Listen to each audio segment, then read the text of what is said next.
Assalamualaikum everyone. Am I audible? Yes, Ikra, you are.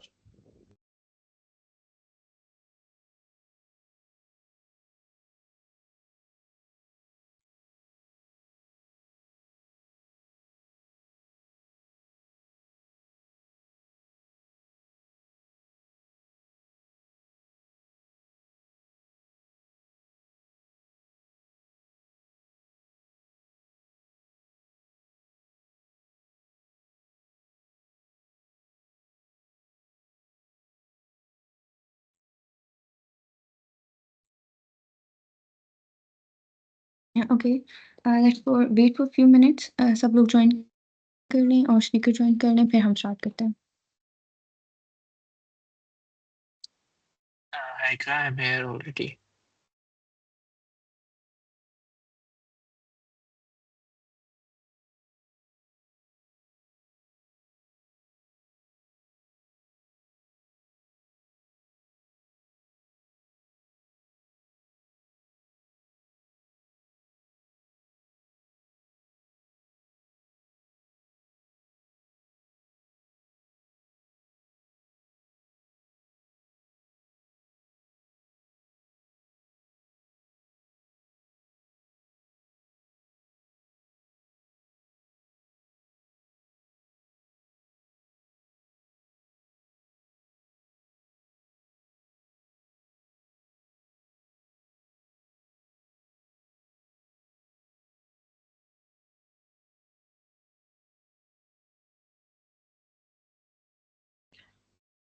Guys, please let me know. Am I audible?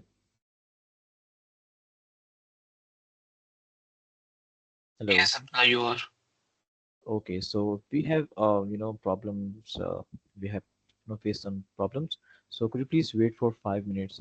So inshallah we'll start. Okay.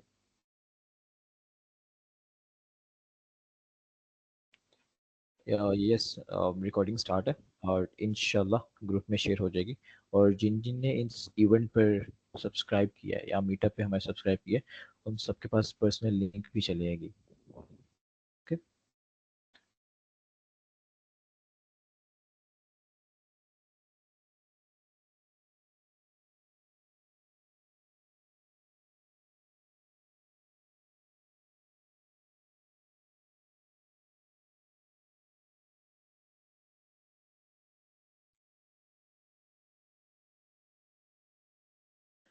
चलिए ठीक है, जब तक इकरा नहीं आती हम तब तक बातें कर लेते हैं.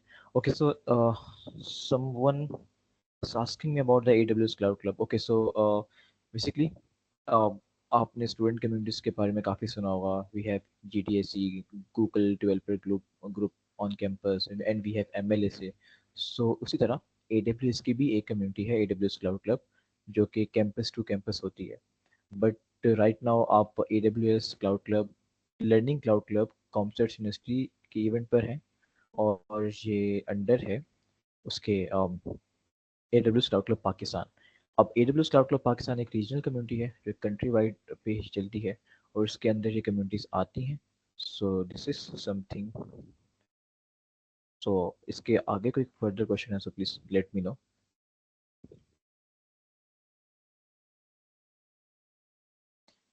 आई थिंक आप सब अपने माइक्स भी, सबके माइक्स इनेबल हैं, तो अगर कोई माइक पे बोलना चाहता है तो please, I would love to hear your voice.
Hello.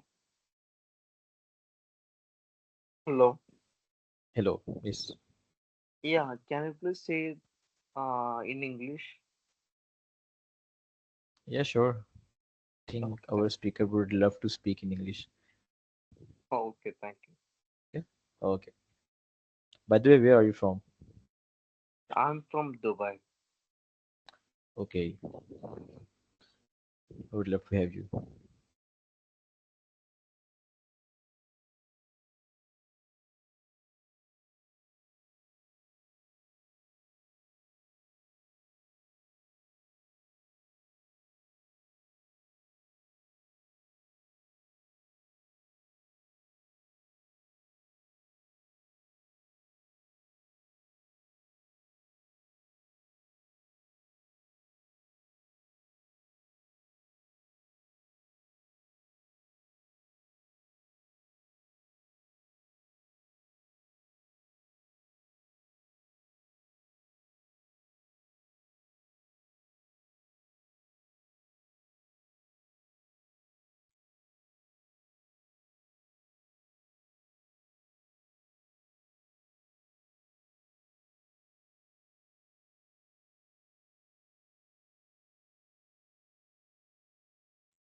Okay, so someone is raising their hand. Yes, Abdul Samad. You want to speak something? Okay. Okay यार, इस तरह आप लोग मत चुप बैठे। आप बोल सकते हैं, सबको माइक की एक्सेस इसलिए दी गई है, फिर सेशन में सबसे छीन ली जाएगी। So please, would love to hear. Yes please Abdul Samad. या प्लीज। अस्सलाम वालेकुम। वालेकुम अस्सलाम। सर कैसे हैं आप? ठीक हैं? अल्हम्दुलिल्लाह। अच्छा सर, कब तक स्टार्ट होने का ये है इवेंट स्टार्ट होगा? ओके, सो माइक्रोफोन का इशू आ रहा है हमारी जो लीड है CUI की, तो अगर 8:15 तक उनका नहीं ठीक होता तो I will start the session. Okay, and thank you so much for waiting. I okay no it's been 15 minutes, okay. But okay, नहीं, थैंक यू। एक्चुअली मैं बेसिकली मेरा एक क्वेश्चन है, तो इसलिए मैं पूछना चाह रहा हूँ कि अगर तो टाइम है तो मैं पहले कर लेता हूँ। Yes please ask.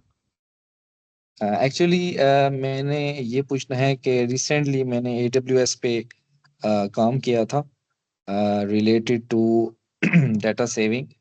इसके लिए मैंने यूज़ किया था एम्पलीफाई, जो कि आई थिंक उसके ऊपर एक रैपर है जिसके थ्रू हम ऑपरेशन परफॉर्म करते हैं।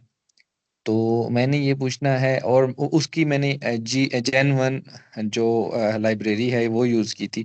उसके बाद नेक्स्ट अब जेन 2 आ गई है।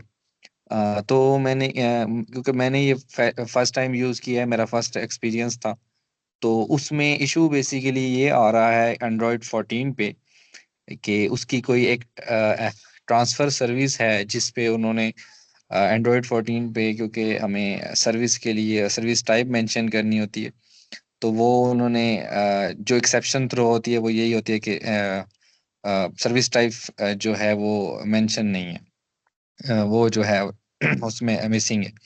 तो मैंने ये पूछना है कि बेसिकली यहाँ पर क्योंकि सेशन भी उसी से रिलेटेड है, तो मैंने ये पूछना है कि क्या मैं जो नेक्स्ट मूव करूं उसकी जेन 2 पे मूव करूं, या हमें AWS की मतलब एम्पलीफाई के अलावा ही AWS की कोई इसमें ऑपरेशंस के लिए कोई हमारे पास अगर गाइडलाइन वगैरह मौजूद है, तो ये थोड़ा सा मेरा, आई होप मेरा क्वेश्चन समझ गए होंगे।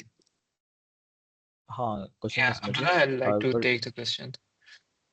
ये श्योर श्योर प्लीज। अच्छा, अब्दुल समद, आप मुझे बताते हैं आप कोई एंड्रॉइड ऐप पे काम कर रहे हैं, iOS ऐप या आपकी वेब ऐप है? सर मेरी एंड्रॉयड ऐप है। अच्छा यार, पहले ना एंड्रॉइड के अंदर एम्पलीफाई का एक रैपर होता था, आप वो यूज़ करके उसको तो उसके थ्रू AWS से कनेक्ट करते थे। लेकिन रिसेंटली AWS का कोटलिन SDK जो है वो रिलीज हुआ है, उसमें लैम्डा, उसमें एम्पलीफाई और बहुत सारे डिफरेंट जो सर्विसेज हैं उसकी फर्स्ट पार्टी सपोर्ट है, तो आप वो यूज करें, उसके साथ आपको कोई भी इशू नहीं आएगा इंशाल्लाह। ठीक हो गया सर। आप मुझे उसकी ना जो आप बता रहे हैं, चलो ये है कि उसका जो आपने गो थ्रू किया होगा उसका ऑफिशियल जो रिलेटेड लिंक वगैरह है, गाइडलाइन, वो शेयर कर दीजिएगा। आप सर्च करें AWS कोटलिन एसडीके, तो आपको फर्स्ट जो गिट का लिंक मिलेगा वही है, उसी पे डॉक्यूमेंटेशन का भी लिंक है, उसी में वर्जन और रिलेटेड जितनी भी चीजें हैं वो सब हैं। ठीक हो गया सर, मैं उसको चेक कर लेता हूँ। Thank you. Okay, so thank you so much everyone for the wait. और आई वुड लाइक कि इकरा आप एक दफ़ा ट्राई करें, अगर नहीं ट्राई होता, अगर नहीं सक्सेसफुल हो पाता तो let me start the event. Okay, Abdullah, am I audible? Yes you are.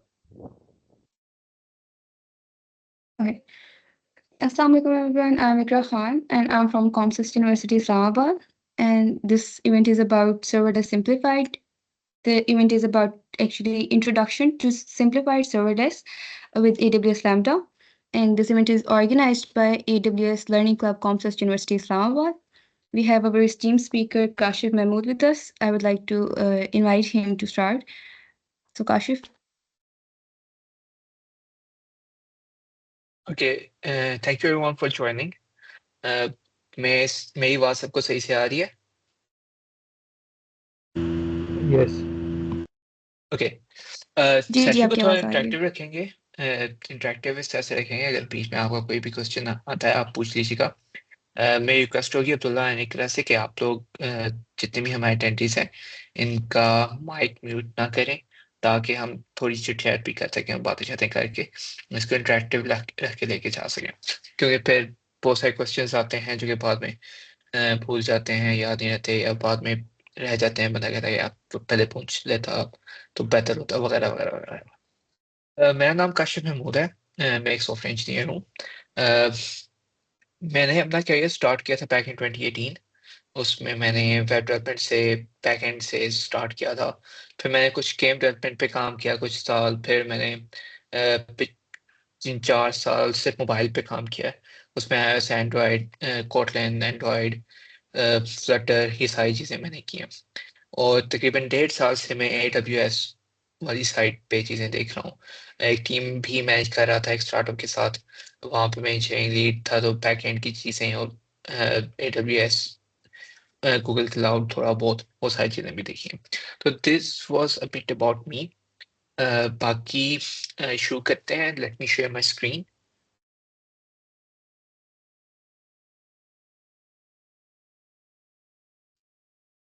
Teams is something new for me, तो अगर बीच में कुछ हो जाता है तो प्लीज मेरे साथ बता दीजिएगा। Okay, it's not Hello, letting me sorry. Share my screen. या Yeah, well, the whole session will be in Urdu or English. okay, sorry for that, I can speak in English, no issue with that. And let me know if you folks can see my screen. Okay, thank you so much. Okay, is it visible? Yes, yes, it is. Okay, so what we were going to discuss today was AWS Lambda and serverless computing. So back in the day, back in the 90s actually, when I was born, uh, people didn't had serverless computing that day, or cloud computing to be exact. So what used to be done was people used to buy different hardwares for servers, security configurations, and they had a whole army of people who were responsible to manage all those servers, all that hardware, security configuration, upgradation skills. And if your startup or your website or your app gets too many users, and then you have to scale quick and you have to scale large, then at times you and those people had to stay inside the server rooms and had to plug in, plug out different hardwares in large traffic times, I guess. So it was very hard to manage, not very scalable to be exact. So in 2006, when cloud was starting to boom, AWS first introduced their EC2 storage system. Uh, Give me a minute. My screen isn't working.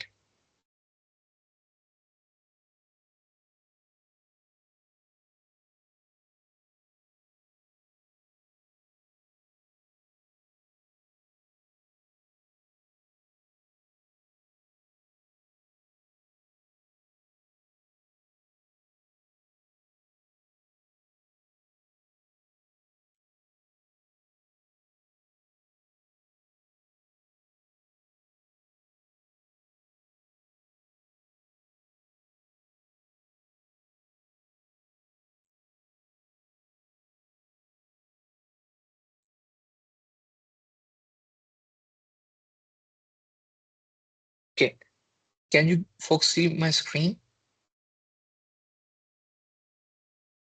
And is it navigating? Yes, now it is. Okay, so in 2006, Amazon first introduced EC2. EC2 was again a server solution, but with EC2, you don't have to manage all the servers in a physical space.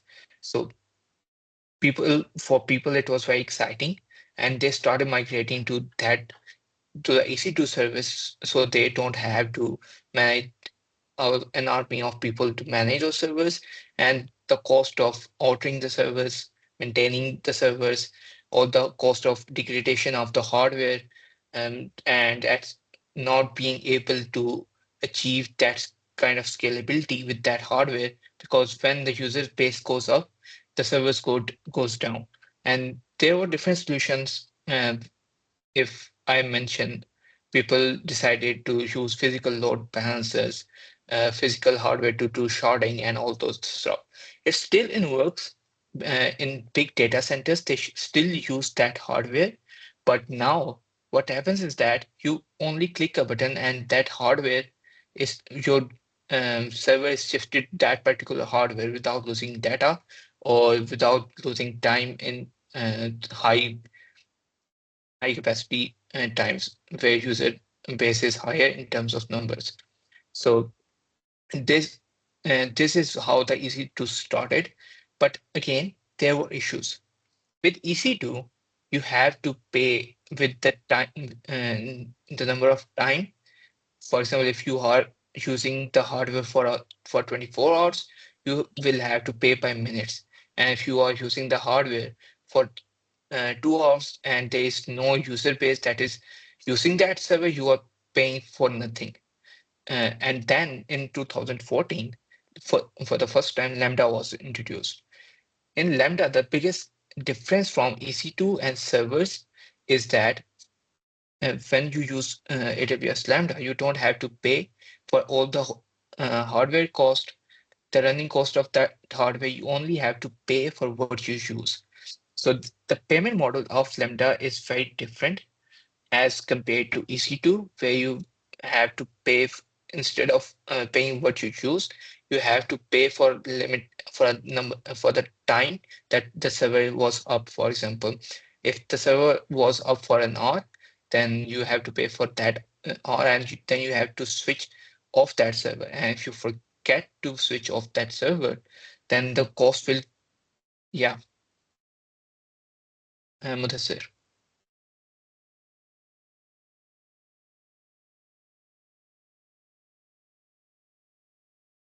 Mudassir, you have a question?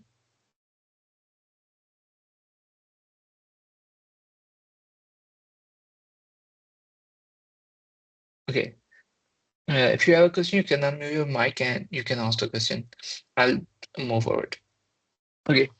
So coming back to Lambda, with Lambda now, uh, actually coming back to EC2, we were discussing that with EC2, if you forget to turn off that server, your cost and your bill will skyrocket because even though you are not getting those users and those users are not paying you anything on your web app or on your mobile app, but the server that is being used by that app or that web app, or for example, if an AI cluster, the server is still running and you will have to pay.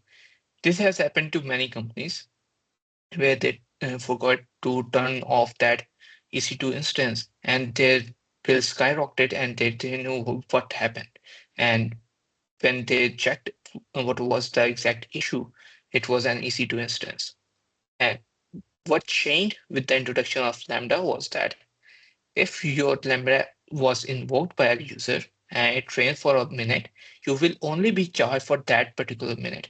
And there is no user base that is invoking that Lambda and nothing is being computed, then you won't be charged a single penny. So this was the biggest difference when moving from EC2 to Lambda. Yes, Mr. Sir, you unmuted your mic. I guess you have a question. Yes, thank you. My question is that you are saying that EC2 is, but that EC2 is for the longer period, and we use a Lambda serverless for the shorter period or for the time that we need for the compute service. But in EC2, there are different types like spot instances, on-demand instances. Can they be equal to that Lambda function, or what is the difference between spot and on-demand to the Lambda? Because the spot instance is for the time being, for the specific time period. We can save the money by using spot instances or on-demand instances.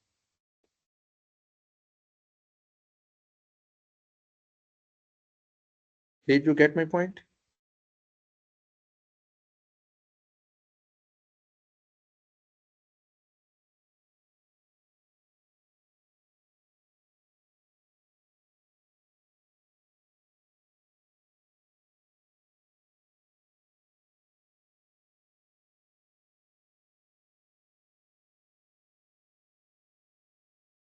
Hello. Hello. Yes, there is an issue on speaker's end. Just wait for Yeah, a few team. seconds. It's freezing. Sorry? So the other person he can't able to see, or I think he can't able to hear anything. Yeah, let's check. Sorry. Let's check. We will inform you. What's the issue?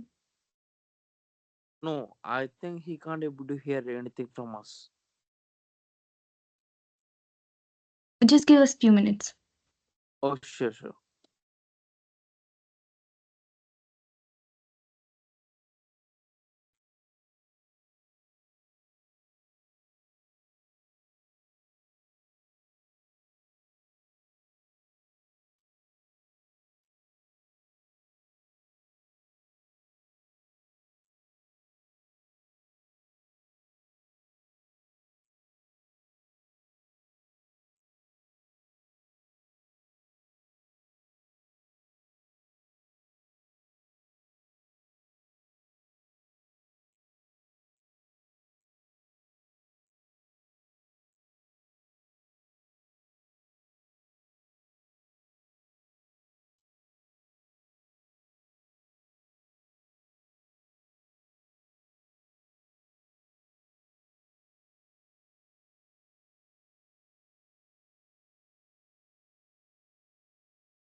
Apologies, everyone. Something went wrong with Teams. Uh, is my screen visible? Yes, it's visible. Okay. Getting back to EC2 and Lambda. The time I'm talking about is back in 2014. There were no spot instances or on-demand instances. It at that time it was just normal EC2. And and even though it's still in 2024, at times uh, when you try, there are use cases for both EC2 and Lambda. But the problem with EC2 is that if you are not using EC2 for the right use case, it can cause you tons of bill.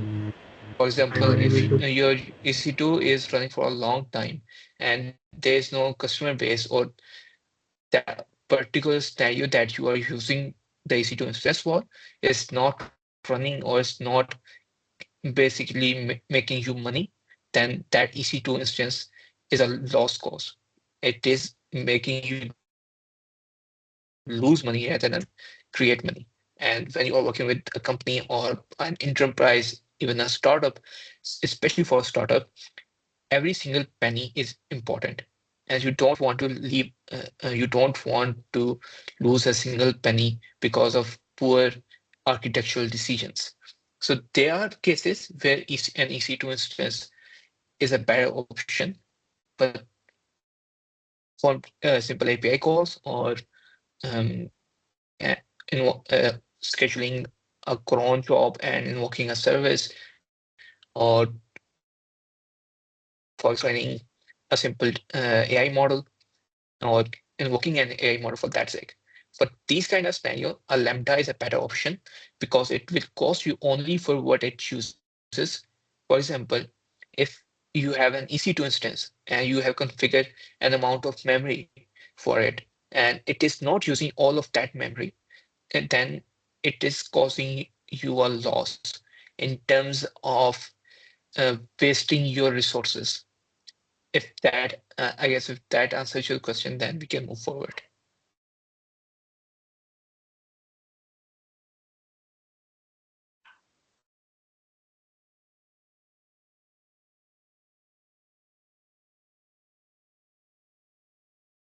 Okay, अगर किसी ने उर्दू में question पूछना है तो उर्दू में पूछ लो। English हम इसलिए मीडियम यूज करें ताकि बाकी जो हमारे अटेंडेंस है उनको भी सही से समझ आ जाए। लेकिन अगर आपने कुछ उर्दू में पूछना है तो उर्दू में पूछ लें, उर्दू में डिस्कशन कर लें, किसी चीज पे स्केलेबिलिटी की किसी कोई भी क्वेश्चन होता है आपका, तो इशू नहीं है। अच्छा, तो moving further, Kotlin, sorry, not Kotlin, but Lambda became the most used service at that time when it was introduced in a very short period of time. The reason again was the cost of it, because it was cost efficient, and mostly what mobile apps or web apps were doing was making API calls. The AI system were not mainstream, so it was mainly API calls, getting data, showing data, and then on user interaction, send that data back to server, and computing something, or inserting data to database and computing something on that. So that for these reasons, Lambda became the mainstream service of AWS, and it still is for most of the use cases. Okay, so we discussed cost saving. Moving on to scalability. At again, the same scenario at peak times. For example, during the sales in Black Friday, more users influx is much larger in number as compared to normal days on an e-commerce store. And for that particular use case and scalability, Lambda works great. The reason again being it can scale automatically. It can process. When I was at my previous company, we had a sale in the Eid time, and we were able to process more than 4,000 concurrent requests at a time. It was late night, and we were checking everything if we had to, for example, increase the memory or change something here, change something there. But Lambda was so efficient that it was able to process 4,000 concurrent requests per second at that time. So scalability again, memory efficient, cost efficient. You can use, okay. So most of the people when discussing scalability only discuss how many users it can handle, or how many requests it can process, how efficiently it can compute different things. But one thing that not many people discuss in terms of scalability is being able to use the right language at at the right time. For example, in Python, when you are writing a very large wrapper around something, for example, there is a C++ library and you want a wrapper around it that is going to be written in Python, it becomes very hard to manage because of the type system, because of how the code is structured. So scalability again comes with every choice that you make while implementing backend systems. So language is also a part of of maintaining or building a scalable solution. So Lambda supports almost every mainstream language from C++, Rust, Golang, Java, Kotlin, you name it, and Lambda supports it. So scalability, again, not an issue. Then focus on code. Lambda is only a function. We will be discussing it in the next slide as well.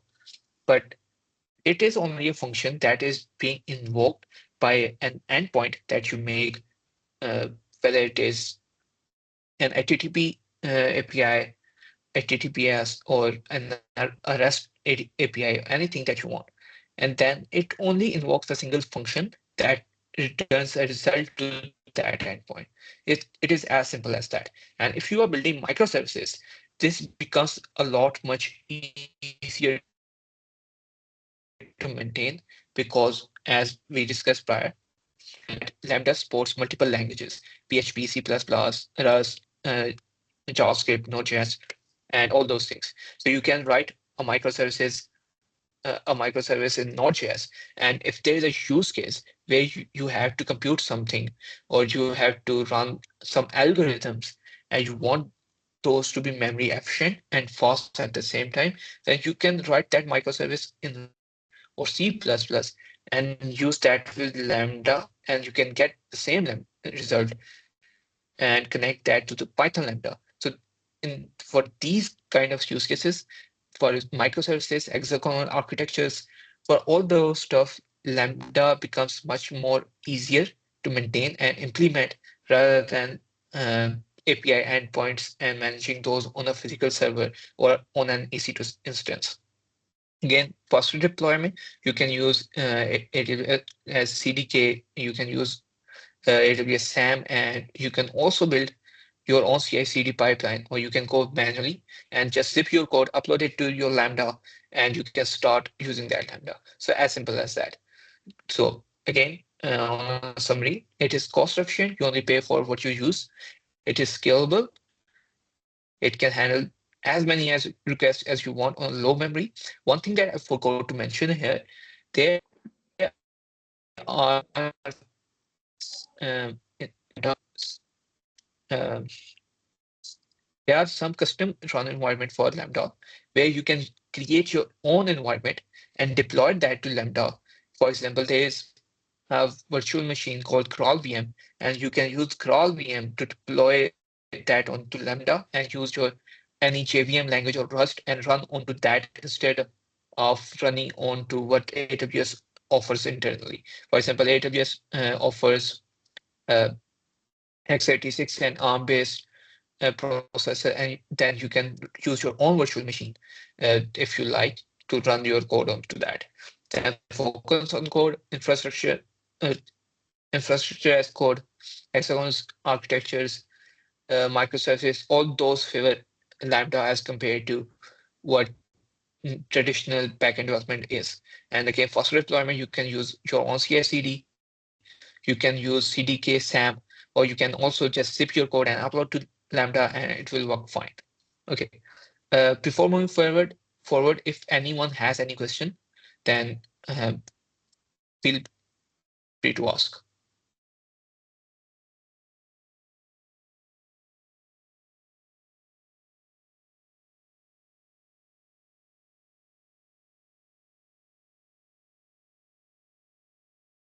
Okay.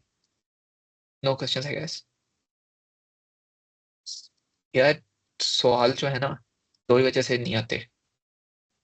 या तो जो आपको पढ़ा रहा होता है वो बहुत अच्छा पढ़ा रहा होता है, या जो आपको बता रहा होता है वो बिल्कुल भी कोई इस किस्म की कोई बात आपको समझ नहीं आ रही होती। तो या तो मैं बहुत अच्छा पढ़ा रहा हूँ, या मैं बिल्कुल आपके सर के ऊपर से जा रही है। तो इनमें से जो भी दोनों सिनेरियोस में जो भी सिनेरियो है तो आप बता दें, ताकि या तो मैं इम्प्रूव करूँ या फिर ऐसे ही चलूँ।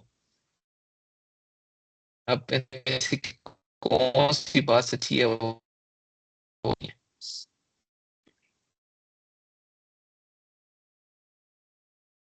चैट में बता दें यार। Okay, so we can make सही है पोल। यार, अगर आप क्या सबको सीन लगता है? है कि बहुत अच्छा पढ़ा रहे हैं वो, तो आप सब थम्स रिएक्ट करें। अगर आपको ऐसा लग रहा है कि आपको समझ नहीं आ रही, तो आप हार्ट रिएक्ट करें, ताकि हमें अपनी ऑडियंस का पता लग जाए कि कितनी इंगेज है। ओके। ओके, काशिफ सब समझ रहे हैं। आप समझ रहे हैं, समझ आ रहे हैं? Okay.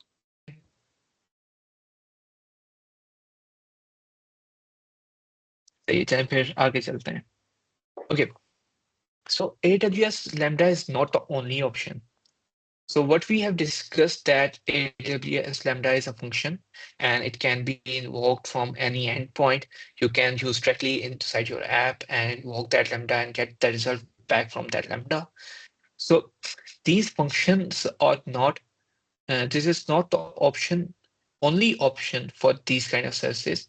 So this is called function as a service.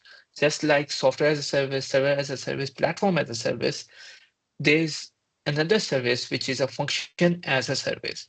So you run a function on a data center of a cloud provider, which can be Google Cloud, Azure, or AWS. And these all have these kind of functions as a service services. So you can use any of those, but you can guess how much of a success AWS Lambda is, that all the major cloud providers copied that and built their own service to run these kind of functions. So AWS function service called the Lambda, as we discussed earlier. And then there's Google Cloud Functions, which run on the Google Cloud side, and we have Azure functions as well. All of these do the same thing. You have a function which computes something, runs some algorithms, or perform a task, and then return something onto that. AWS Lambda is specifically designed for AWS ecosystem, where it can connect with different other system AWS services such as SNS for sending notifications, or all the other services that AWS has. So as extensive integration with AWS ecosystem, it can connect with almost every other service that AWS has to offer. And similarly, if you want to integrate other services, you can do that as well. For example, if you want to integrate Firebase with AWS Lambda, you can add the Firebase SDK to your function and then call that specific Firebase function. For example, sending notification or sending OTPs, and it will work fine. So it's not an issue. It is very mature. As I mentioned, it was first introduced back in 2014. It's been 10 years. And all the major players such as Netflix, such as Timo, such as even SpaceX uses Lambda for some of its internals. AWS internally uses, Amazon uses Lambda. Many other players all around the world are entirely dependent on this Lambda ecosystem. And it has a large developer community, such as the one we are currently a part of, where I'm the speaker and you are attending the session to learn more about AWS and its ecosystem and AWS Lambda as well. Coming to Google Cloud Function, it was part of Firebase initially. Then it was moved to Google Cloud when uh, Firebase was acquired. It has strong integration with, again, cloud services. It's sorry, so focuses on scalability just like Lambda, but the major difference here is the consumption of memory and how it scales in peak environments. The ecosystem, it was introduced, I guess, back in 2018 or 2019. So the ecosystem is still growing. It's good enough, but still not as good or not as big as compared to AWS Lambda. Then we have Azure Functions as well, a relatively new service, works great with .NET. Hybrid cloud options can be connected to different clouds again, and not a large ecosystem as compared to the other two because it's again a relevantly new service. It it supports a few languages now, but the number of languages that AWS Lambda or Google Cloud supports is uh, in large number as compared to what Azure Functions has to offer. So this is what AWS Lambda actually is. It's a function as a service, and then this is how the whole ecosystem of functional system is currently with all the different cloud providers. Okay, so this will be all for this slide. If anyone has any question.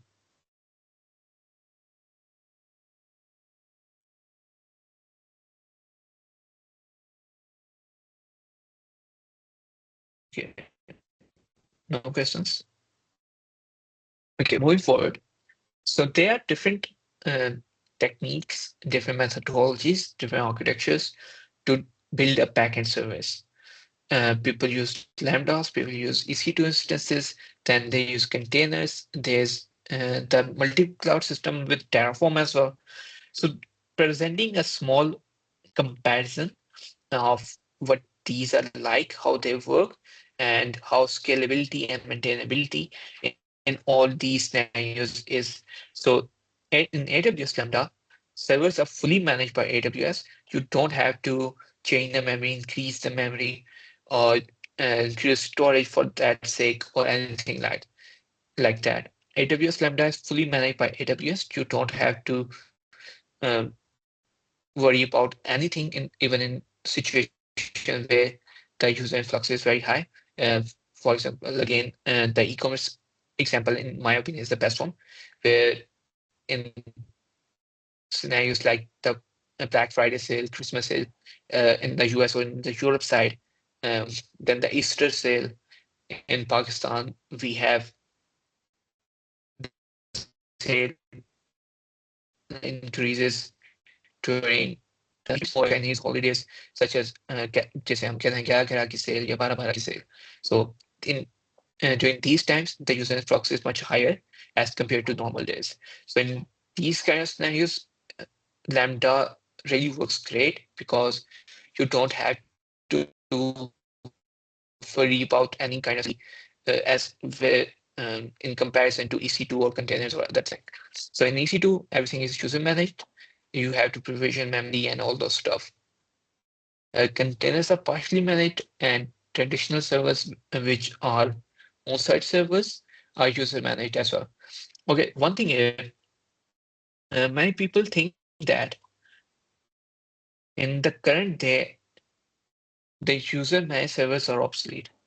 Yes, they are kind of, but still, at different times, you might need a physical server. For example, we are in Pakistan. You can, if you are taking the user's ID cards or ID card number or bank, not the bank details, but if you are taking ID card pictures or ID card number, then you have to store those on a physical cloud in Pakistan.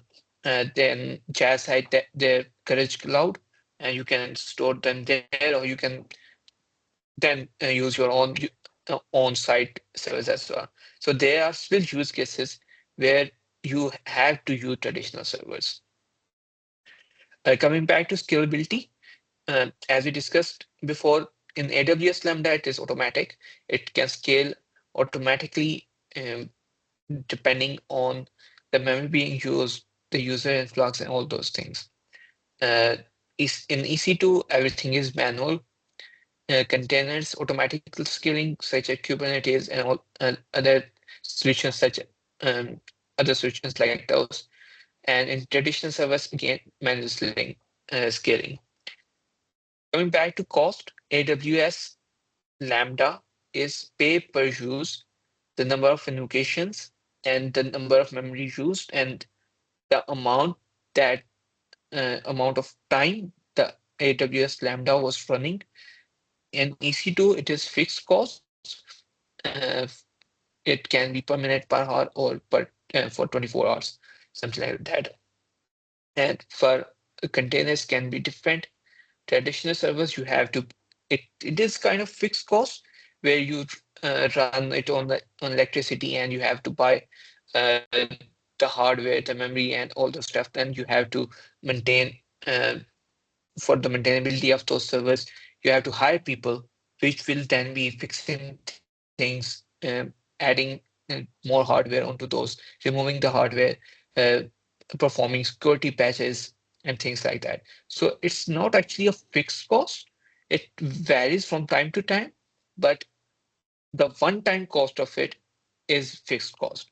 But if something gets broken or uh, something gets sacked or something just gets fired up, then this cost can then increase on at time. Then the deployment speed, as we discussed, a simple CI/CD pipeline can work. You can just zip your code, upload it to AWS Lambda, and it will start working fine. So it is very fast. In EC2, kind of fast, but not as fast as the deployment speed on EC2. Then containers, it is kind of fast. In traditional servers, it is the slowest because then you have to copy your VMs or boot disks, and then you might need to plug in or plug out new memory, and all those things need to be done to run a deployment. And if a deployment fails, you might have to do extra hours to just get the things working. I was working with a company here in Pakistan. They had some physical servers, and when they had to do a deployment, they used to uh, start the deployment at 12 a.m. late night, and then the whole process used to go up to uh, sometimes 8 a.m., sometimes 9 a.m., and at times the deployment took from 12 a.m. to 10 a.m. as well. So this is the slowest one. Okay, so uh, with all those good things about Lambda, there is one bad thing that comes with AWS Lambda. So it is a code that with AWS Lambda, you gain flexibility. As we discussed, you don't have to worry about scalability. You don't have to worry about security. You don't have to worry about uh, scalability, servers, or anything. Everything is managed by AWS, and AWS security patches and everything runs in the background. You don't have to worry about anything. But still, there is a cost, and the cost is the control that you have over your backend. So at times you might want to scale a Lambda, or you might want to uh, post that traffic to a Lambda. So there was a time when I was working at a company and we had uh, an attack over our mobile app. So what the hacker did was he actually put in his own number to the customer numbers where we used to do the bonus transactions. So we were trying to limit the traffic on that particular Lambda, or we trying to kill that particular Lambda. So this Lambda just doesn't get invoked. But since it was continuously running, the traffic was high. We couldn't turn off the servers, or we couldn't turn off that specific Lambda. So we had to bear some financial loss because of that. So with every good thing comes a little bit of expense. And in case of Lambda, it is the expense of control. Okay, any questions here?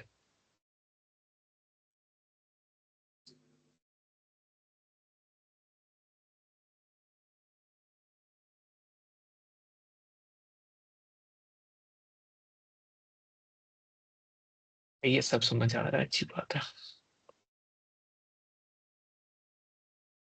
अच्छा, कहाँ where is the Lambda used, or why is the Lambda useful? No servers to manage, auto scaling, multiple language support. You can use any language of your choice. You don't have to learn a new language or new SDK. You can get started with what you know. But if you are a PhD developer, I wouldn't recommend this. I would like you to learn a new language. Okay, pay only for what you use. Gain cost perspective, high performance, Different service integration, easily integrate different AWS services with AWS Lambda, even other cloud services such as Firebase or um, apps layer or all those things. Very easy to use. And you can just, for us, if you are not just developer, you only have to create an index.mjs file, and then you have to implement only a single handler function, and that's it. You don't have to do anything else to use the Lambda. And architecture oriented, um, it is microservice first, works great with hexagonal architectures, works great with monoliths, and everything that as a software architect that might come into our minds, Lambda works with that and gets integrated very easily and doesn't mess up with your code architecture. Okay, so uh, before this, if anyone has any question, because this is something that is very important to learn and very important to understand. If anyone has any question, please go ahead.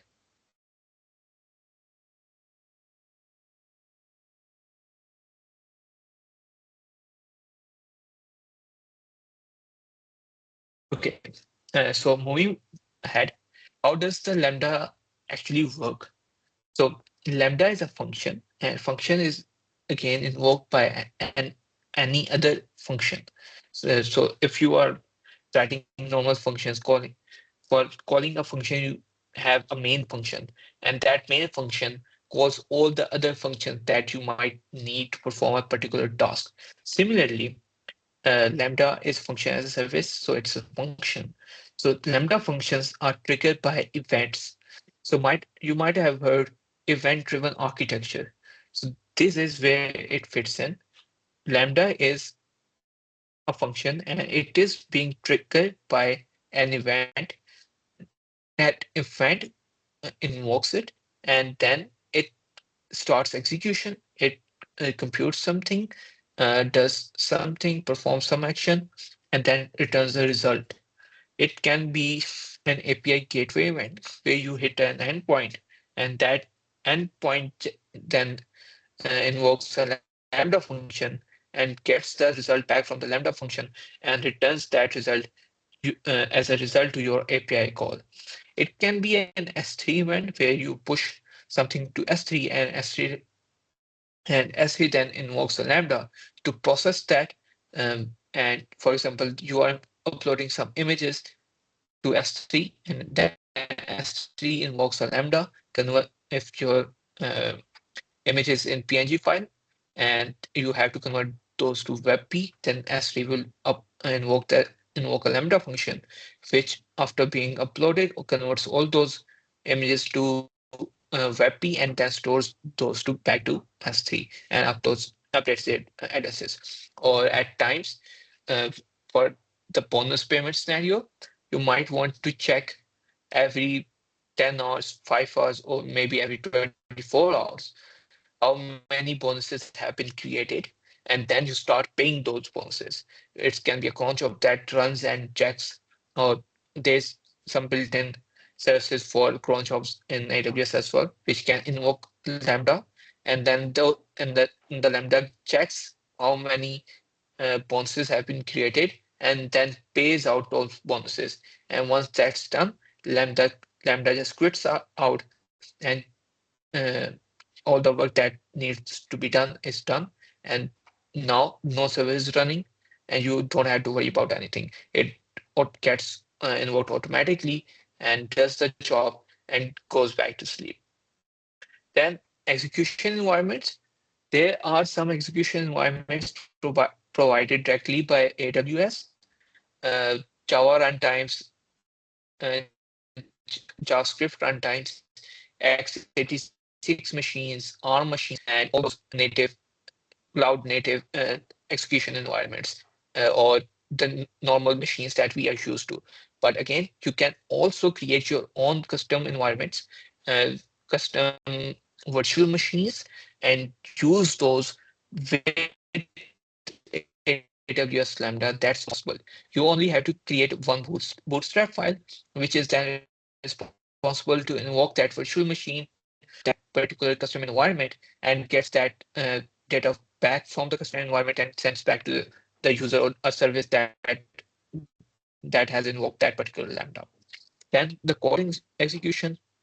The code execution is, again, every function has its own block. Every function has its own scope. So the whole code runs inside the scope of a Lambda function.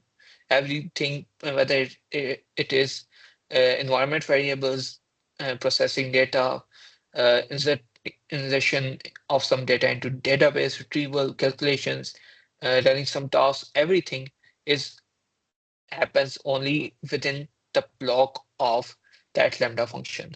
If that Lambda function stops and quits its execution, that whole scope is gone, and everything that is binded with that particular scope no longer exists. So this is how the code execution works inside a Lambda.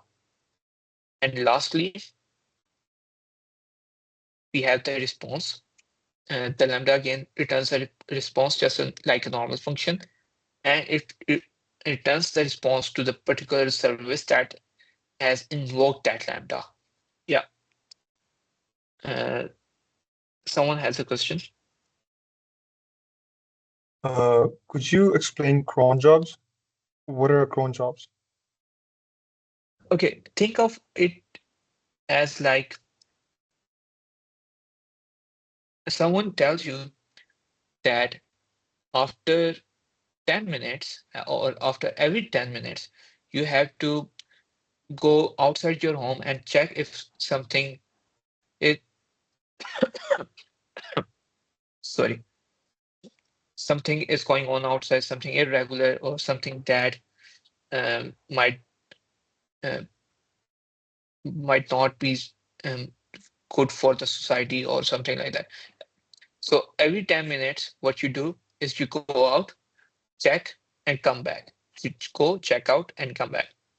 So this process is a cron job. So what it means that we define a time duration, and after that particular time duration, something has to happen. And it is a continuous process. You can uh, define a time, or you can define a delay, or there are other inputs of that as well. But in generally, cron job is what I explained, is what just I explained. I hope that clears it. Could you give an example in the context of like maybe web development where a cron job Okay. might be useful? Okay. Cron job can be, for example, you have, sorry. For example, in your web app, you have a function. There's you have functionality of a card, something like an e-commerce card, or what something like Food Panda, where you keep adding things to your cart, but you can add or remove from that cart. And that cart is not directly synced with the server because the user can add things, delete things, and you don't want to make every quantity change. You don't want to make an API call and tell the server that quantity of this particular item has changed. What you do is you store those locally in your local database or your local persistent storage or something like that. Anything that you might have cookies or anything that you might use. And after a particular interval, you check with server that, okay, the user has all these things in his cart. And now let's sync the details between server and my local storage. And if something goes out of stock, then I will have to show the user that this particular item has been out of stock and you cannot add this to your cart or you cannot change its quantity. So what you would do is that after every 10 minutes, after every hour, you will check and with server and update the data locally.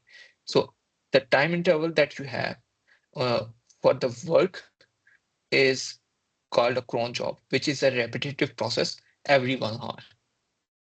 Uh, if that answers your question. Yes, thank you. Okay. Any other question?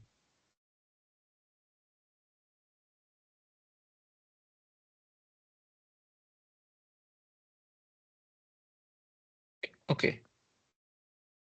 Let's move forward. Again, common use cases of Lambda API endpoints, as we discussed. You can use API gateway to create API endpoints, which then invoke Lambda functions, and those Lambda functions then return a result to that API endpoint, and that result is then sent back to web apps or mobile apps. And data processing, where you have to process a particular amount of data in terms of data engineering. For example, you have some ETL pipelines which invoke some Lambda functions and process that data, and then the result is stored into local data warehouse or something where you want to store, or in cloud databases, cloud lakes, or those stuff. And then event handling, where the user can upload some stuff and you have to save those to S3. You might want to generate some present URLs from Lambda, and those you and use those URLs to then upload images to S3. And again, scheduled time jobs and the cron jobs, which it is normally called. In some parts of the world, it is also called work, and it is also called server syncing. Or and if that particular objective of the cron job is to sync data with server. Other the mainly two words that three words that are used for these kind of stuff is scheduled tasks, cron jobs, and works.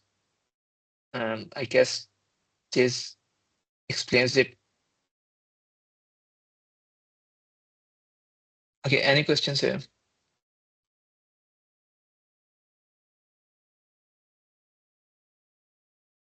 You guys, let me drink some water and I'll be back.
Okay, so getting back to it, we have the common use cases here.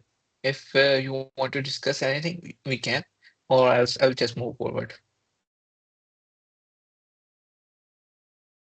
Okay, so setting up a Lambda function is very easy. You just have to go to the AWS console, create a function, define a trigger, configure some settings for memory and CPU and all those stuff, and just deploy your code. It is as simple as that. Four simple steps, and your Lambda function is ready to use. We will just check this in a few minutes and on the AWS console, so it is will be clear after that. Okay. Let's discuss these after that. Let's move to the demo now.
Okay, is my screen visible?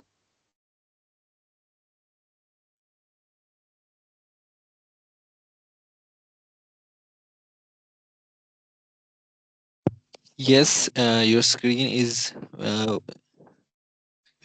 was visible. Now it's not visible. Now it's visible.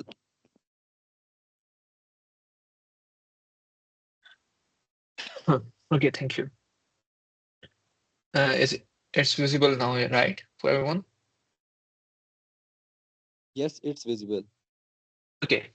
In order to create a Lambda function, you can search from the search bar, or you can just go to Lambda. Okay, so one thing I would like to mention is the usage of the AWS console. I don't have much of it here, but this is something you should set up whenever you create a new console or a new account. This really helps a lot for knowing that whatever is happening and setting up a usage limit as well. So do keep it in mind whenever you create a new account. Okay, moving forward onto Lambda. I have some Lambdas here. So in order to create a Lambda, you just try to create a create function. You can use a blueprint. So a blueprint is something that AWS has already created where you don't have to change anything and you can start using already built-in functions, such as this hello world function. If you see here, the whole code here is already written and it is just printing some keys and the hello world function. But if I go to this list, then there is create a microservice that interacts with a DDB table and then get S3 object. So all of this major use cases get batch job, make an appointment with Lex, manage order with Lex. So all the mainly used use cases, you can just use a blueprint. For example, if I can use recognition to recognize face in a photo. So everything is already written. You don't have to do anything. Just use a blueprint and everything is already there. And you can go ahead and use this. So there is quite a lot of things here that you might want to look into when working with AWS Lambda. Then you can, sorry, then you can also use a container image. As we discussed, that AWS Lambda supports custom environments, container images, simple code functions, and all those everything that you might think of. We will just go ahead and author one from scratch, and I'll just give it a name. So here there are different runtimes. There's the .NET 8, Java 21, Node.js 2022, sorry 22, uh, Python 3.13, Ruby 3.3, and then for custom environments, you can use Amazon Linux, which supports Go, Rust, C++, and custom environment.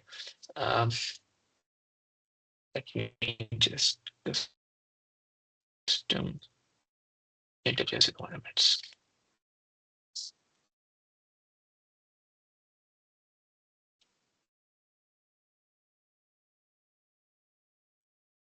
So everything you need to run a custom environment onto AWS is right here on this documentation. Uh, I personally use something called the crawl VM, which eliminates. So, are there any Java developers here who know a lot of Java or work with Java on daily basis?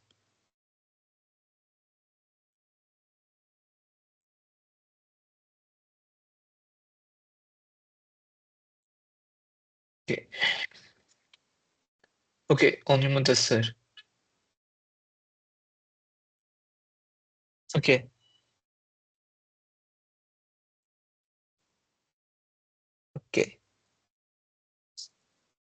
Okay.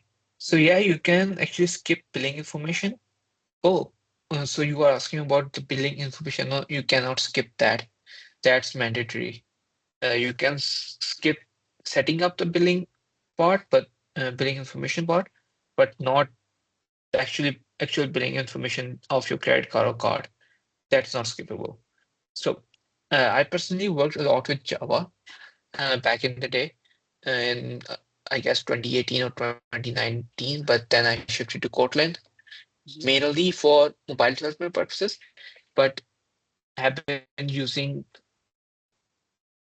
mostly Kotlin and GraalVM for the past 3 months, and I really like how it's working on the AWS Lambda side. So if anyone's in that space, to check out what GraalVM is. So coming back to custom environments, you can use this documentation to create a custom environment and then set up the, and those to create your own Lambda function that would then be running onto custom environments. So then coming down here, you can use any language that you want to use, Python, Ruby, Node.js, Java, .NET, and then there are different versions of it that you can use. We will go with Node.js today because most of the people, I guess, here know more about JavaScript rather than Kotlin, Java, Ruby, and other stuff. Sorry. Then you can attach an IAM role. Who here knows about IAM roles?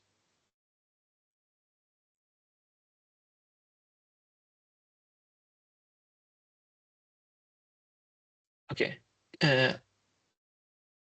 Sir, can you explain what IAM roles are? Oh, I'm sorry, I cannot. I have just made an account, like a IAM role account. I had to use it in my application, but I cannot explain it to you. I'm sorry. Okay, no issues. So IAM roles, We can, okay, Assalamu alaikum. yeah, Hello. yes, please, Mr. Uh, Go on. we can make IAM roles, we can make policies on everyone cannot make 2 to 3 instance, मतलब 2 से 3 अगर instance नहीं बना सकता बंदा, हम उसकी policy लगा सकता है IAM roles से, और इस टाइप की चीजें कर सकते हैं हम. Okay, exactly. That's what IAM roles are. So IAM roles, in simple terms, is that it lets our identity and access management. That's what it is. So identity and access management is that it lets a user in its boundaries that there are services that this Lambda can use. For example, it can use S3, but it cannot use SNS. So these are kind of provisions that you might want to give or refrain from giving to your Lambda function. So this is the access management part of IAMs. You can create a new role using existing role or create a new templates. So there are different templates that you can configure, and they are SQS publish policy that I was talking about. So we don't need these at this time, but you can at times if you want to connect Lambda with different AWS services, then you might have to provide different IAM roles to your Lambda. Then there are, sorry, so there are different additional configurations as well, such as code signing or encryption of your e- encryption of your code. Then you can use a function URL, which URL will then invoke this particular Lambda. And then there are different options again, IAM, but we will just skip this for now. And then virtual private cloud. This is again something complex. Let's not go there.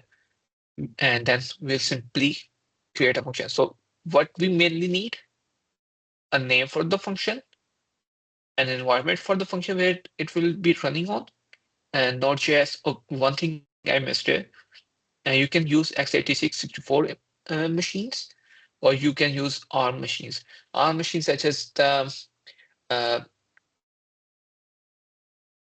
Snapdragon CPUs that come onto new Microsoft Surface laptops, or the M1, M2, M3, 4 CPUs that come in MacBooks, and x86 is a traditional CPU architecture of um, of Intel and AMD-based processors.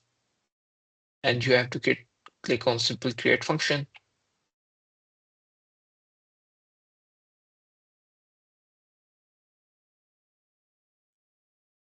It doesn't take that this much of time normally, but okay. So our function is created. We can see that our Lambda function is here. So there's two different things that you can use here: diagram, and then there's this AWS template here as well, in case you want to use it.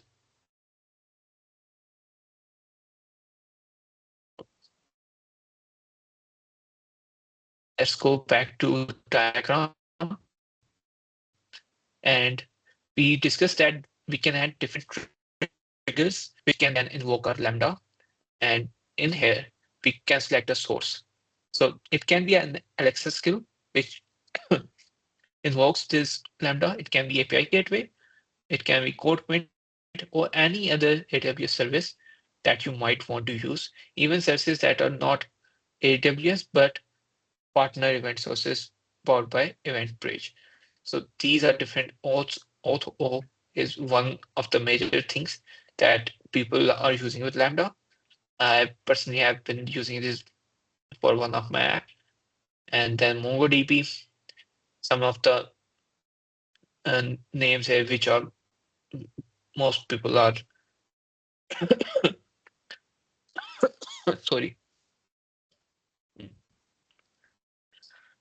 are used to, and then Shopify, all those things. But now we will only be using API gateway, and we will creating a new HTTP API.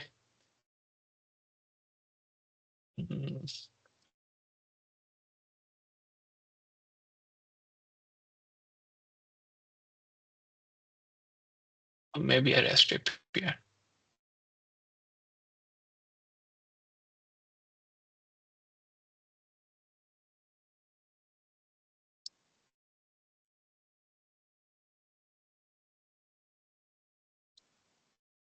Now API gateway is the trigger for our Lambda. And if I go back to code, you can see there's previously the editor here was not a very good one, but it works for the purposes. So we would go back to the new editor. The new editor is actually a VS Code embedded inside this console. And there's only one file, which is index.mjs. And I had actually used ChatGPT to create a Fibonacci sequence. And this is all you need: a handler function. And inside this, you have to create your whatever you want to do, computation, insertion to databases, retrievals, or anything that you want. And that's it. Then you can deploy.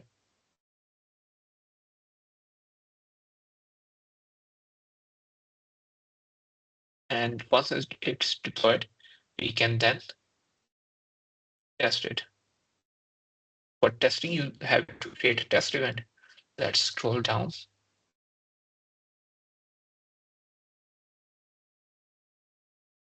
We the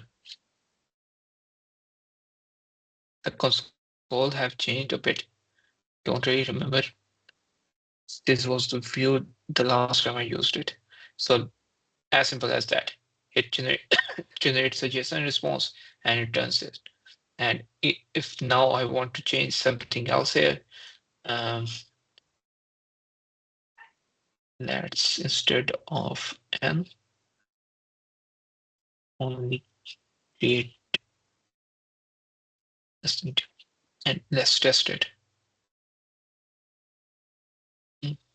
if we forgot to deploy the code.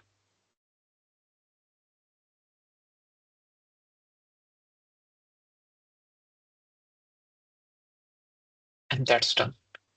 And you get the logs and everything.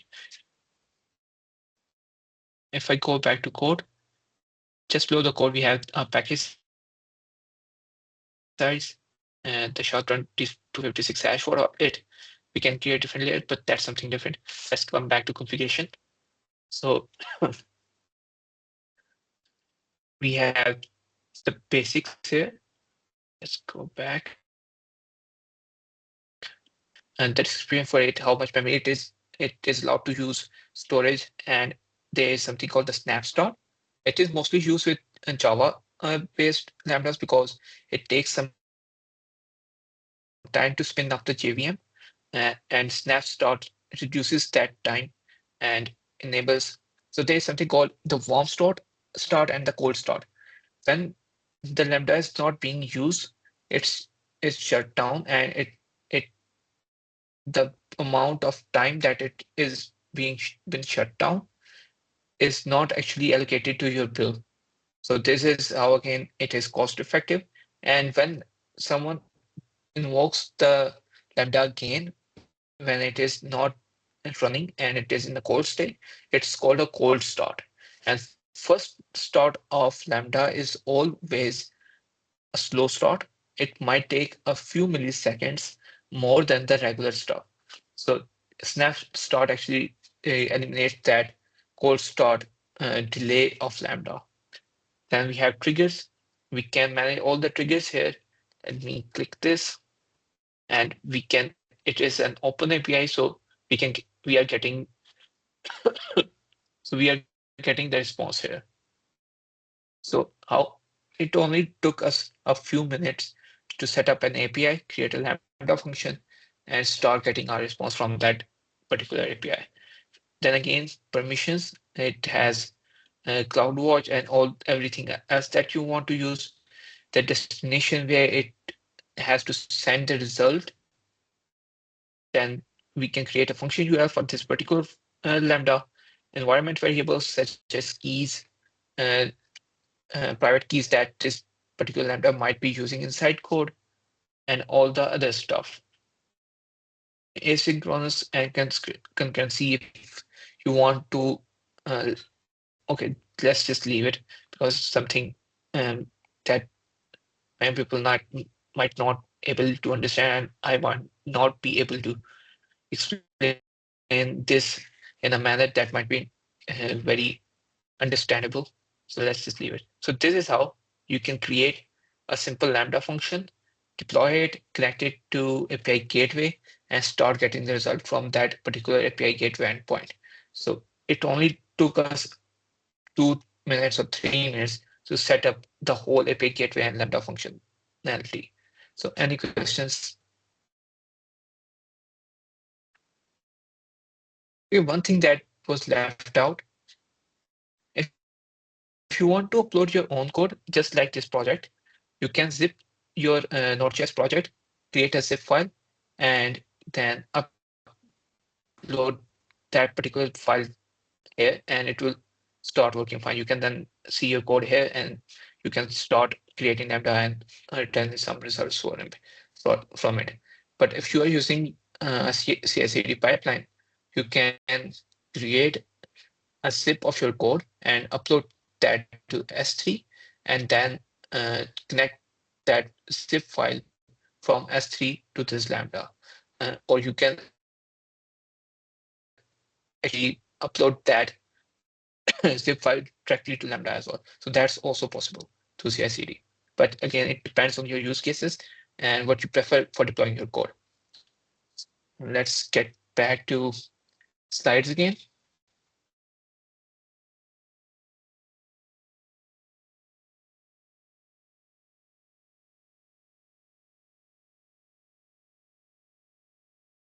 So let's discuss a few best practices for Lambda and function as a service as a general concept. So, sorry. So the code optimization again is the first thing. The code should be lightweight and efficient enough. Because again, if your code is not written well enough, or the concurrency or async management or looping is not uh, written efficiently, if you are choosing something and you are using 3 to 4 nested for loops, then again it will cost you, as it will require more memory and more CPU performance. It will cost you. But if your code is efficient enough, the Lambda gets executed in a few milliseconds, your cost will come down. Then again, as much the infrastructure is important, the cloud architecture is important, at the same time, your software architecture is also important. If your code is not good, it will hurt your cloud infrastructure. And if your code is good, but your cloud infrastructure is bad, then it will hurt your code and your money as well, and your pocket as well. Against then coming to security, we discussed that you have to manage IAM roles. Currently, my REST API was open, but for your APIs, you have need to add either JWT tokens or some kind of encryption mechanism or things like that, that so that your APIs are not being attacked. For example, the middle attack or JWT tokens actually uh, authorize those API calls with your backend server. So you only return data when it's needed to be returned to the right person rather than to everyone. Monitoring and logging.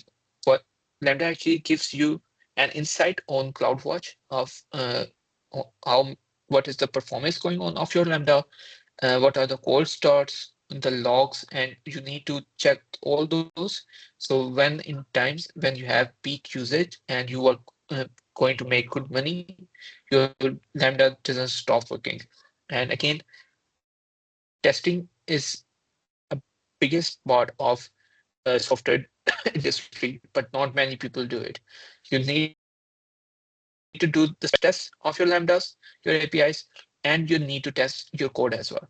This sounds boring, testing your own code through code, but believe me, at times when you will be working in big enterprises, you will have to write tests not just for your infrastructure, but for your code as well. And if you learn that right now, it will give you more exposure and more opportunities. So it's a good skill to learn.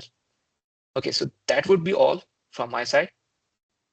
If anyone has any questions or would like to discuss anything, then please go ahead.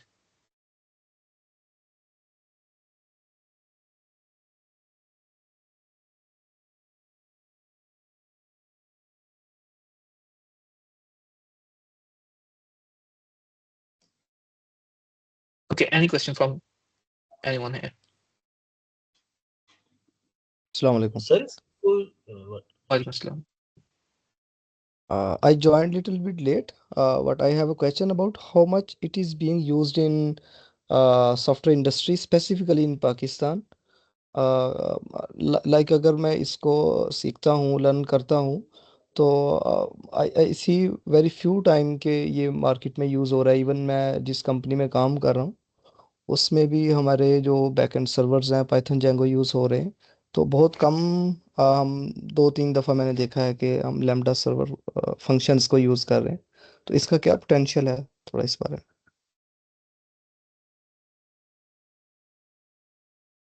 अच्छा,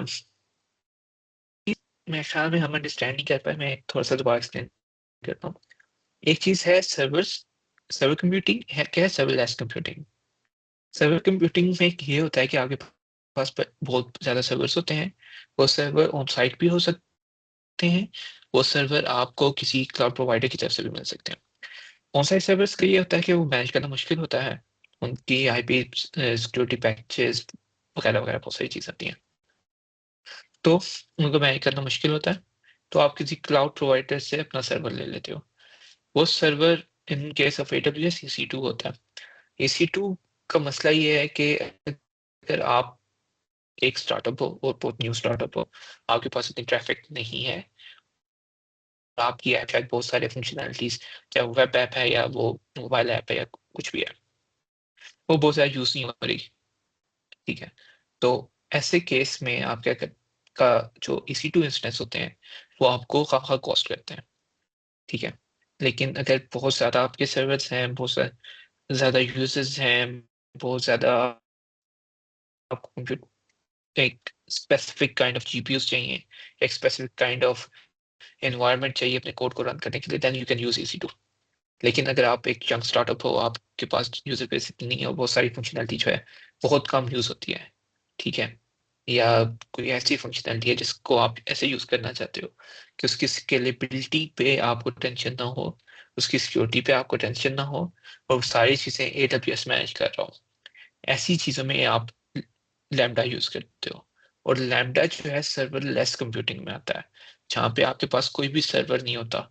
servers all दो होते हैं data centre में, लेकिन उसकी कोई भी tension, उसकी स्केलेबिलिटी की, उसकी क्या कहते हैं सिक्योरिटी की, और उसकी कोई भी चीज जो है आपको विजिबल नहीं होती, वो AWS खुद हैंडल कर रहा होता है। तो ऐसी चीजों में क्या होता है कि आप बजाय इसके कि EC2 यूज करें, वहां पे प्रेफर किया जाता है कि आप लैम्डा यूज करें। लैम्डा सर्वरलेस कंप्यूटिंग है। फिर इसके अलावा और भी बहुत सारे क्लाउड प्रोवाइडर्स हैं। एक, एक कंपनी है something ocean, digital ocean. Digital ocean. अब डिजिटल ओशन भी एक सर्वर प्रोवाइडर है। तो पाकिस्तानी कंपनीज जो हैं ज्यादातर इस तरह के सर्वर प्रोवाइडर्स के साथ काम करती हैं, जिनके ऊपर आप अपना एक API एंड पॉइंट्स बनाते हो, API एंड पॉइंट्स बना के उसके ऊपर फिर आप अपने सर्वर को रन करते हो, API कॉल करते हो, फिर वहां पे राउटिंग होती है, राउटिंग करके API से जो भी आपको डेटा आना होता है वो डेटा आता है। लेकिन वो चीज जो है सर्वरलेस कंप्यूटिंग से बिल्कुल डिफरेंट है। वो जो है बाज़ औक़ात आपको कुछ सर्वर्स जो हैं, अगर पाकिस्तान में ही आपकी ऐप है तो बहुत सस्ते मिल जाते हैं, बजाय इसके कि आप EC2 पे जाएं या किसी दूसरे क्लाउड प्रोवाइडर के पास जाएं। तो कंपनीज क्या करती हैं कि इस तरह के छोटे छोटे सर्वर्स लेके उनको प्रोविजन करके थोड़ी बहुत मेमोरी यूज करके वहां पे एप्स के अंदर यूज कर लेती हैं। लेकिन जब आप इंटरप्राइजेस की बात करते हो, अगर हम बात करें करीम की, हम बात करें पाक व्हील्स की, हम बात करें मरकज ऐप की, जिनकी यूजर बेस बहुत ज्यादा है, जिनके पास hundreds and thousands of monthly active users हैं या डेली एक्टिव यूजर्स हैं, उनके लिए सेंस नहीं बनाता कि वो सर्वर्स जो हैं पाकिस्तान में होस्ट करके फिर उनको मैनेज भी करें, फिर उनके ऊपर डिप्लॉयमेंट्स भी करें, पैचेस भी करें, और सारी चीज़ें करके उनको मेंटेन करके उनके ऊपर काम करें। तो इस तरह की कंपनीज जो हैं वो डिफरेंट फंक्शनैलिटीज के लिए अ, इस तरह के सॉल्यूशंस भी आती हैं, जो कि कॉस्ट इफेक्टिव भी होते हैं, उनको बंदे हायर नहीं करने पड़ते, उनकी सर्वर की कॉस्ट कम हो जाती है। ये सारी चीज़ों के लिए फिर आप AWS लैम्बडा की तरफ आते हो, जिसमें मेंटेनेंस कम है, स्केलेबिलिटी ऑटोमेटिक है, और code deployment, writing different services के साथ इंटीग्रेशन बहुत ज़्यादा आसान है। तो ये जो है लार्ज यूज केसेस के लिए है। अगर आपके पास एक छोटी सी ऐप है जिसमें आपने कुछ छोटे बहुत छोटे छोटे 2-3 काम करने हैं, तो उसके लिए अगर आप AWS लैम्बडा या कुबरनेटीज या डॉकर लगाने बैठ जाओगे तो उसका कोई फायदा नहीं, उल्टा नुकसान ही है। अच्छा, राहत इमाम का क्वेश्चन है, in long term what would you prefer, lambda functions और EC2? It actually depends on the use case, कि आपका यूज केस क्या है। फॉर एग्जांपल हमारी ई कॉमर्स ऐप थी, तो ई कॉमर्स ऐप में बहुत सारी फंक्शनैलिटीज, बहुत सारे चीज़ें जो हैं वो कभी यूज ही नहीं होती। तो इसके लिए चीज़ों में हमारे लिए बेहतर था कि हम लैम्बडा पे ज़्यादा जाएं एज कम्पेयर टू EC2, क्योंकि अगर हम उस चीज़ के लिए भी पे करेंगे जो कि हमारे काम की ही नहीं है, तो वो चीज़ जो है कोई सेंस नहीं बनाती। फिर बाज़ औक़ात ऐसे यूज केसेस होते हैं, जैसे कि मैंने आपको बताया कि हर रात हम बोनस पे करते हैं, बोनस कैलकुलेट करते हैं यूजर की जो है कुछ और डिफरेंट प्रोफाइलिंग करते हैं फॉर एग्जांपल। तो इस तरह के स्केड्यूल टास्क जो कि थोड़ी देर के लिए चलेंगे फिर बंद होंगे, तो अगर आप उस पर ज़्यादा फोकस नहीं करना चाहते और आप चाहते हो कि वो आसानी से हल हो जाए, आसानी से काम हो जाए, आपको बार बार उसको चेक नहीं करना पड़ रहा है, तो देन जो आपके लैम्डा फंक्शंस हैं वो जो है सेंस करते हैं। लेकिन अगर आपको पता है कि आपका कोई ऐसा टास्क है, फॉर एग्जांपल आपने कोई मॉडल ट्रेन करना है जिसको स्पेसिफिक टाइप ऑफ मेमोरी चाहिए या स्पेसिफिक काइंड ऑफ जीपीयूज चाहिए, जो कि आप प्लग कर सको EC2 के साथ, थर्ड पार्टी लाइब्रेरीज के साथ और या थर्ड पार्टी क्लाउड सिस्टम्स के साथ, तो आप इवेंट ब्रिज के थ्रू चीज़ें करके उसके साथ प्लग करके EC2 को रन कर सकते हो कि आपने 4 दिन तक लगातार उसको चलाना है। तो उसमें EC2 बेहतर है एज कम्पेयर टू लैम्डास, क्योंकि लैम्डास भी जब आप स्केल पे चलाते हो ना कि उस पे एक टाइम पे हजारों रिक्वेस्ट आ रही हैं, तो वो भी कॉन्टिन्यूसली रन होता रहेगा। तो EC2 में और लैम्डा में बहुत ज़्यादा डिफरेंस नहीं रहेगा जो एंड पे पेमेंट आएगी, लेकिन स्टिल लैम्डा की जो कॉस्ट है वो कम ही होती है एज कम्पेयर टू EC2। लेकिन आप देखोगे लार्ज स्केल पे जब आप चाहते हो ना, जब कॉन्टिन्यूसली थाउजेंड्स ऑफ हिट्स आ रही होती हैं लैम्डा पे, तो कोई ज़्यादा डिफरेंस नहीं रहता फिर। लेकिन ये डिफरेंस इसलिए लैम्डा को कॉस्ट ऑप्टिमाइजेशन में हेल्प करता है कि आपको एक फिक्स अमाउंट ऑफ मेमोरी नहीं दिखानी पड़ती। अगर ट्रैफिक ज़्यादा है तो लैम्डा खुद उसको स्केल कर लेगा, अगर ट्रैफिक कम है तो खुद उसको स्केल डाउन कर देगा, लेकिन EC2 के साथ ये चीज़ें नहीं होती।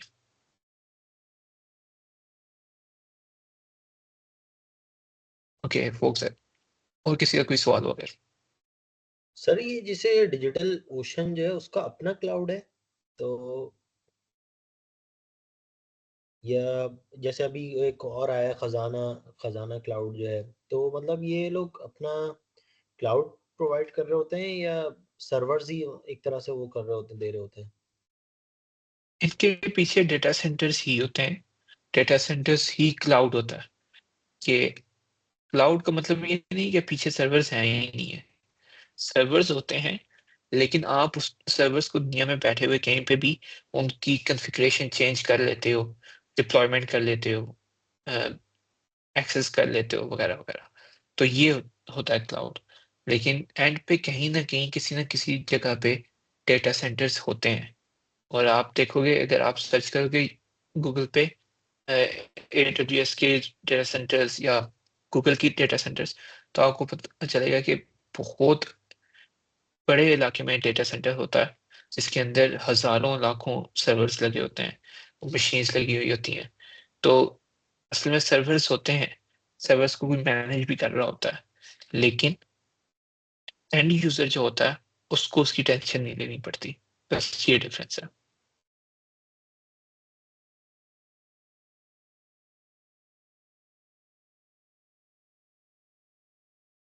और किसी का कोई क्वेश्चन?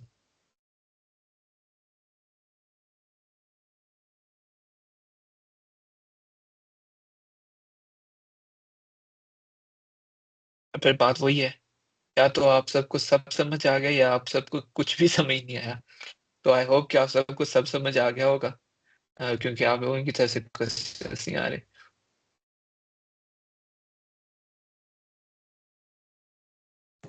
जी, मैं रिसेंटली एक ऐप पे काम कर रही थी जो इस्लामिक बेस्ड ऐप है।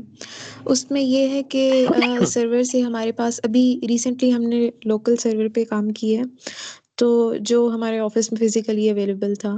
उसमें ये है कि यूज़र जब रिक्वेस्ट करेगा तो उसकी रिक्वेस्ट के ऊपर कायदा और कुरान के जो लेसन्स हैं प्रॉपर वो डाउनलोड हो रहे हैं, ऑडियोज़ डाउनलोड हो रही हैं। तो अभी शॉर्ट टर्म के लिए तो अभी हमने उसको नहीं किया, मतलब पब्लिश नहीं किया।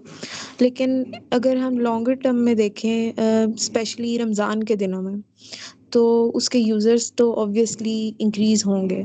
तो इस केस में आप क्या रिकमेंड करते हैं? सो अगेन इट डिपेंड्स कि आपका यूज केस क्या है। अगर तो आपने उस कुरान ऐप को या तो भी इस्लामिक ऐप है उसको ऑल ओवर द वर्ल्ड आपने चलाना है, क्योंकि जब आप कोई ऐप बनाते हो फिर आप उसकी एएसओ भी करते हो, आप उसके एड्स भी रन करते हो, गूगल एड्स, फेसबुक एड्स जो भी हैं, तो आप फिर डिसाइड करते हो कि आपने किस एरिया पे फोकस करना है। मेरा एक स्टार्टअप में था, वहाँ पे मेरा कलीग था जो कि बाद में मेरा काफ़ी अच्छा दोस्त बन गया। तो he started startup in Berlin. तो उसने क्या किया कि अपना, उसके पास M3 मैक्स था, तो M3 मैक्स को उसने एज ए सर्वर यूज करके उसको अपने इंटरनेट से कनेक्ट कर लिया, और ऑल ओरिजिनली उसकी ऐप बहुत अच्छी चल रही थी फर्स्ट 6 मंथ तक। तो उसने कोई कॉस्ट पे नहीं की सर्विस के लिए, लेकिन उसके बाद उसको लैपटॉप से एंड पे सर्विस पे जाना ही पड़ा। तो अगर तो आपका सर्वर इतना पावरफुल है और आपके पास जो इंटरनेट है वो इतना पावरफुल है कि वो उसको हैंडल कर सकता है इन पाकिस्तान, फिर तो ठीक है। लेकिन जब आपका कोई यूजर यूएस में बैठा है या कनाडा में बैठा है और उसने आपकी ऐप यूज करनी है, और आपकी ऐप का सर्वर पाकिस्तान में है, और पाकिस्तान से वो डाउनलोड करने की कोशिश कर रहा है, तो वहां से यहाँ तक इंटरनेट पे वो जो चीज है वो ट्रेवल करेगी, तो उसमें लॉस भी हो सकता है, वो हो सकता है पहुंचे भी ना। तो अगर तो आपने इस तरह का कुछ करना है, तो आई विल रिकमेंड कि आप किसी क्लाउड प्रोवाइडर के साथ चले जाओ। इट डिपेंड्स कि आप किस पे चाहते हो, उसमें बजट भी आता है, उसमें यूज केसेस भी आते हैं, उसमें और भी बहुत सारी चीजें आती हैं, लेकिन at the end of the day it all depends on the use case and what you want to build and how you want to market it। क्योंकि सर्वर्स क्यों यूज करते हो आप? पैसे बचा के ज्यादा पैसे बनाने के लिए, ठीक है? तो अगर तो आपका उससे काम चल रहा है तो नो इशू, लेकिन अगर आप इसको स्केल करना है और ऑल ओवर द वर्ल्ड करना है, उसको इजिली एक्सेसिबल बनाना है, तो फिर आपको किसी क्लाउड प्रोवाइडर के पास जाना पड़ेगा।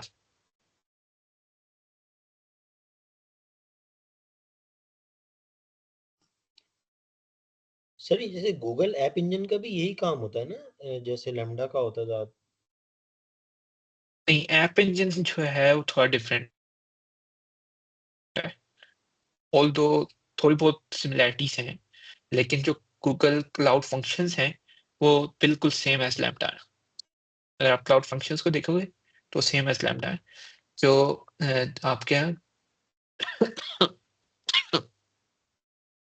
गूगल क्लाउड रन जो है, गूगल क्लाउड रन भी इसी तरह से काम करता है। उस पर भी अगेन आप कस्टम इन्वायरमेंट्स भी बना सकते हो वगैरह वगैरह। उस पर भी आप एग्जाम्पल के तौर पे अगर मैं कहूँ, क्रॉस भी हम यूज कर सकते हो, लेकिन जो एग्जैक्ट अगर मैं 1 to 1 कंपैरिजन करूंगा तो मैं क्लाउड रन की बजाय जो क्लाउड फंक्शंस हैं उससे करूंगा। ओके।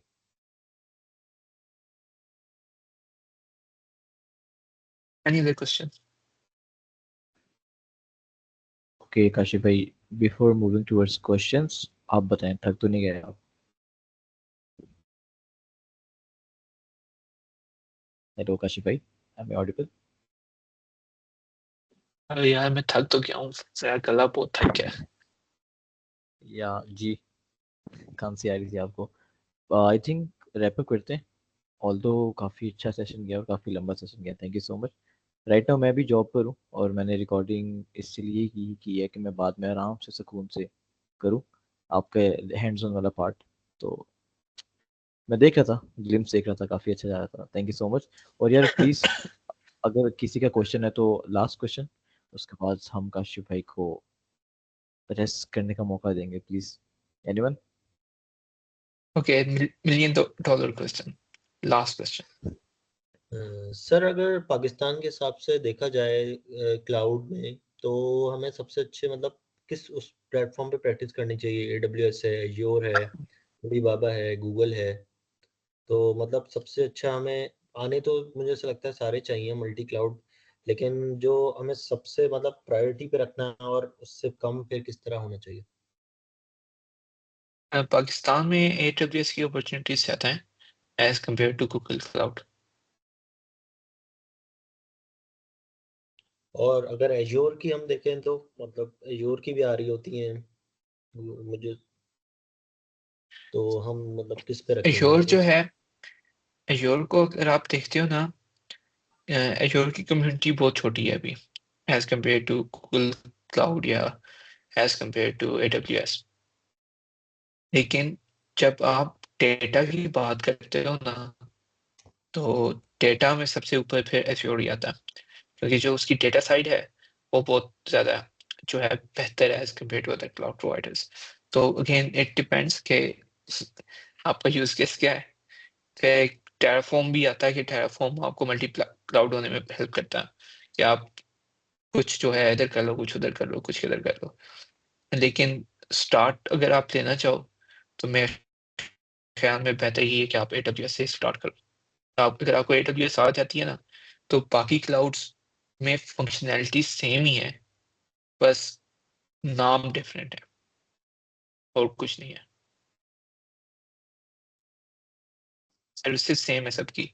AWS की S3 है, तो जो गूगल क्लाउड है उसकी क्लाउड स्टोरेज है। AWS का लैम्डा है, तो गूगल क्लाउड का क्लाउड फंक्शंस है। ओके, सही। लेकिन फिर कुछ कुछ जो है लाइंस जो हैं बहुत ब्लरी होती हैं। जैसे अगर आप जैसे बात करते हैं क्लाउड रन और क्लाउड फंक्शंस की, तो क्लाउड रन जो है वो बेस है, क्लाउड फंक्शन क्लाउड रन के ऊपर रन होता है, जो V2 के बाद के वर्जन है। तो कहीं कहीं पे आपको बहुत थिन लाइंस नजर आएंगी, लेकिन मोस्टली जो है ना सेम, बस डिफरेंट नाम से। Okay, thank you everyone for having me. आपने इतनी देर मुझे बता किया, उसके लिए बहुत शुक्रिया। आई होप कि आपको जो कुछ मैंने बोला उसकी कुछ ना कुछ समझ आई होगी। अगर नहीं आई तो क्या कर सकते हैं, पूछ लीजिएगा। I am available on LinkedIn.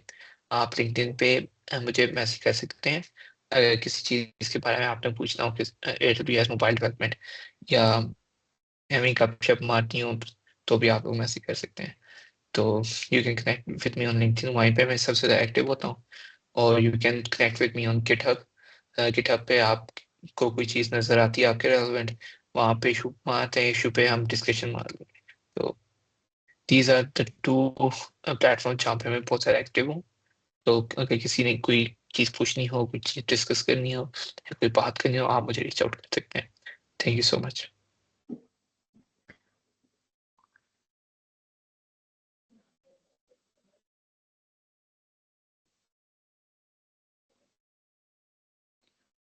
Thank you so much Kashif भाई। आई नो आपने इतनी तबीयत ख़राब भी हमें टाइम दिया, जज़ाकल्लाह फॉर दिस। और for the audience, please don't forget to यार प्रोवाइड फीडबैक और just to mention the AWS cloud club Pakistan. और अगर काशिफ भाई के आपको जितने भी सोशल लिंक्स चाहिए वो हमारे मीटअप पे अवेलेबल हैं। इनका ब्लॉग लिंक, इनका लिंक्डइन, इनकी प्यारी प्यारी पिक्चर्स भी इंस्टाग्राम की, उसका भी लिंक है। और बस थिंक आप लोगों को भी इजाज़त है अब मेरी तरफ से। Thank you so much and thank you Vikra for this, for the great audience. Okay, अल्लाह हाफिज़ एवरीवन।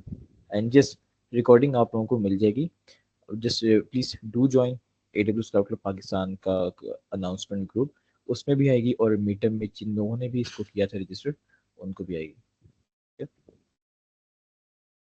Thank you everyone. और जैसे हमारी रीजनल कैप्टन की तरफ से भी सबको थैंक यू सो मच।